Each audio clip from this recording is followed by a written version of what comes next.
We all might like to believe that the future presented in Star Trek, and particularly in Legacy Star Trek, is all rosy and full of friendship. That may be true in the early seasons of The Next Generation, when one confined one's views to Starfleet vessels, but that is far from the norm in the expanded universe. The Klingon Empire barely goes a week without someone biting the dust, while assassinations are considered the standard for a Tuesday lunch on Romulus. On Cardassia, if you can make it to the local tailor shop without an attempt being made on your life, you're considered an honoured elder. So, which of the many assassination attempts in Star Trek make the slightest bit of difference, and which of them are considered notable? It feels awfully harsh to deem any assassination dull, but then one must also consider their outcome. Did your assassination change the course of a war, Sean? No? Then perhaps we won't be considering you for this list. It's a Targ-eat-Targ world out there. In the game of Star Trek assassinations, you win or you die, obviously. I'm Sean Ferrick for TrekCulture, and here are 10 Star Trek assassinations that changed everything. Number 10. Chancellor Goron.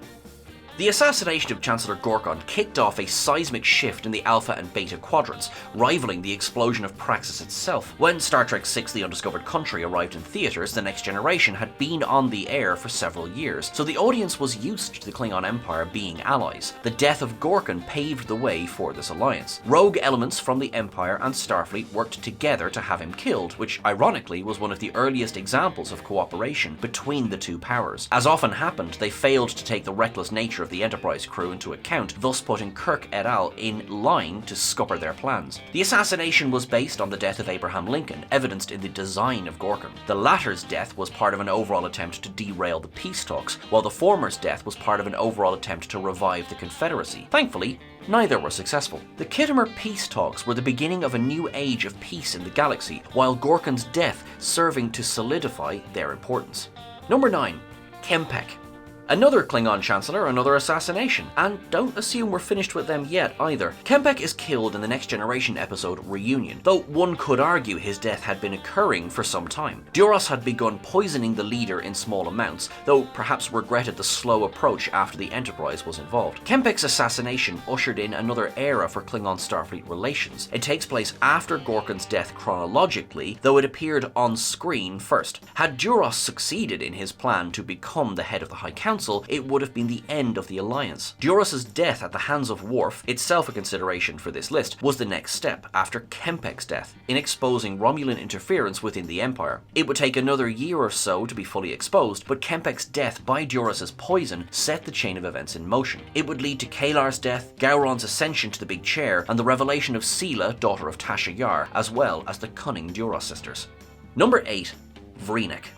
All it cost was the life of one Romulan senator, one criminal, and the self-respect of one Starfleet officer. I don't know about you, but I'd call that a bargain. The senator to which Garak was referring was Vreenek, one of the fiercest advocates for the Romulan non-aggression pact with the Dominion. After luring him to Deep Space Nine, Garak snuck aboard his shuttle, planted a bomb, and set the stage for the end of said pact. Sisko may have been furious, at least on the surface, to discover that he had been an accessory to murder, but consider the result. The Romulan Empire joined the war effort against the Dominion, striking back at bases along the border and helping to bolster the Federation Alliance forces. The methods of war are shrouded in shades of grey, and there is no question that Vreenek's death broke many of the sacred laws of Starfleet. When law stands in the way, outsource. Garak was right.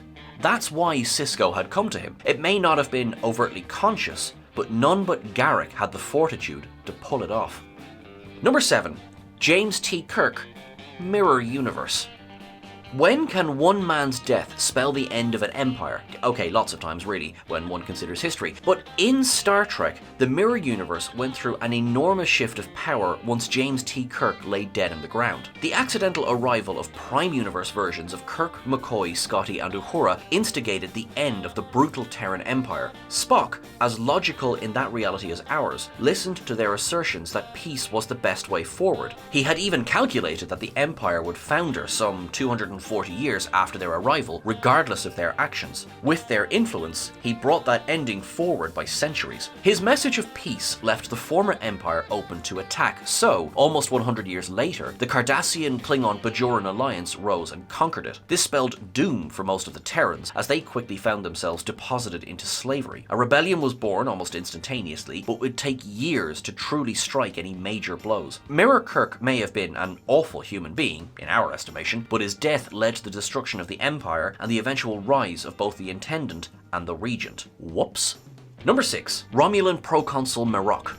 Romulan Proconsul Marok was mentioned by name in Broken Link, though it would take Garrick's diary to truly explain his significance. While en route to meet the Founders, the Tailor regales Odo with stories from his past to distract him from his suffering. Marok was an interesting name to choose, as his assassination paved the way for the Tal Shiar Obsidian Order alliance and the assault on the Founders' original homeworld. He had been a sponsor of the Tal Shiar and wielded enormous influence over the organization, though he was openly hostile towards Cardassians in general. He even supported an alliance with the Klingons to further solidify Romulan interests in the Alpha Quadrant, which brought him into conflict with the Nabran Tain. Tain dispatched Garrick to Romulus, who at the time was posing as a gardener. With the careful cultivation of Edogian orchids and the White Star of Night, a plant native to Vulcan that is also found on Romulus, the operative was able to poison the Romulan with the flower's toxic blooms. This cleared the opposition to Tain, leaving the road open for the alliance, eventual destruction of the Obsidian Order, and crippling of the Tal Shiar. Number 5.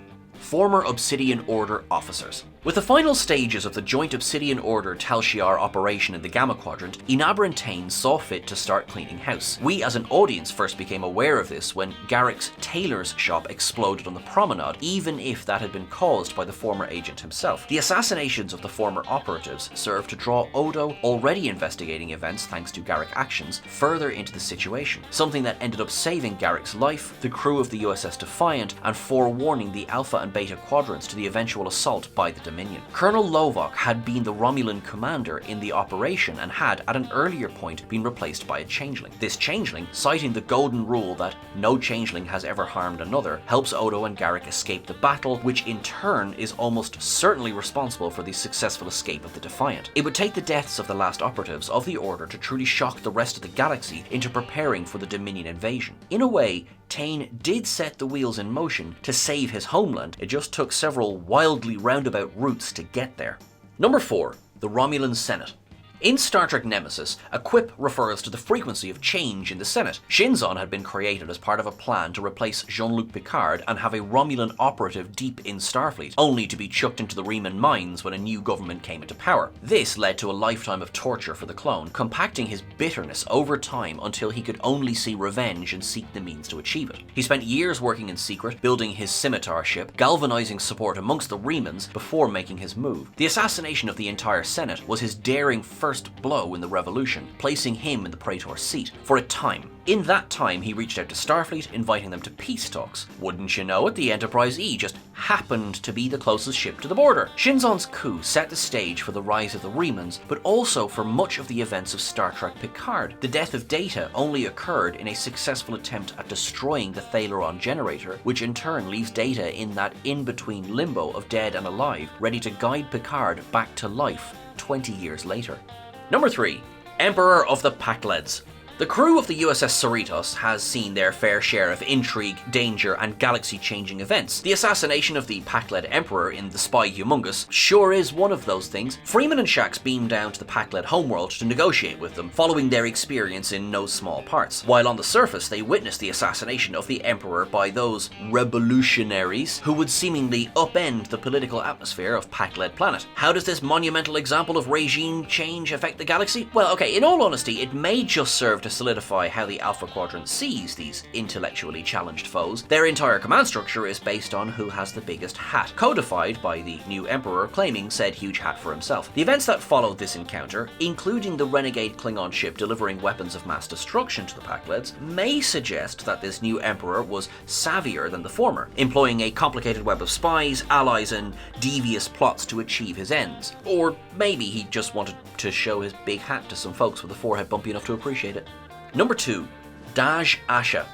Star Trek Picard kicked off with the assassination of Daj Asha, Data's daughter. More specifically, a failed attempt drives her into the orbit of Jean-Luc, which in turn encourages the retired admiral to come back to active duty. Narissa, a Romulan agent infiltrating Starfleet, orders the android's death as part of her dogged mission to stop the admonition from happening. This prophesized doom for all organic life has been shared with members of the Zhat Vash for generations, blinding them to any other course of action than simply wiping out all artificial intelligence. intelligence. In a case of self-fulfilling prophecy though, Daj's horrific death inspires Picard to dig deeper, leading him to discover her twin, Soji, as well as the work that Bruce Maddox and Alton Sung had been doing, eventually forcing a standoff between the Zhat Vash and Starfleet over the skies of Coppelius. While to some this may seem like a case of the snake eating its own tail, there is little doubt that as tragic as Daj's death was, it inadvertently led to the overturn of the ban on synthetics. She surely would have preferred a choice in proceedings, but Daj Asha became a martyr in death. Number 1. Gowron.